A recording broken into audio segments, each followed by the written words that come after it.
going to begin this hour with this. One of the great annual traditions in Washington. You know, we're talking about that Easter egg roll on the White House South Lawn. Around 40,000 people are expected this year, but guess what? Thunderstorms have held up the celebration so far. Believe it or not, this tradition goes all the way back to 1878. None of us were around then. Weisha Jiang is at the White House now. Nice and early, so Weisha, you got a good space. Did you bring any little children with you?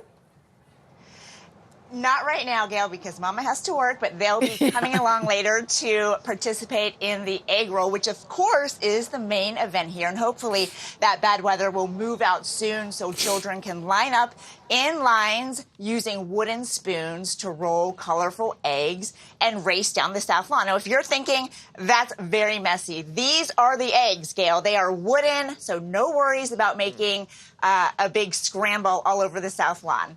As an educator, First Lady Dr. Joe Biden has chosen the theme egg-education, turning her backyard into a school-inspired community with stations set up for story time, games, and live entertainment. And, of course, you mentioned that this tradition started back in 1878. Well, here's a fun fact about why. Back then, in the 1870s, Capitol Hill was actually the hot spot for kids to roll eggs and themselves down the hill on Easter Monday. But as that event grew, so did damage to the ground. So Congress passed a law in 1876 forbidding the activity. 2 years later, President Rutherford B. Hayes issued an order that children would be allowed to come over here and roll eggs instead. So here we are 145 years later. Yeah. Still going strong. It's a ticket everybody wants to do. So, Weisha, who gets to come play at the White House today?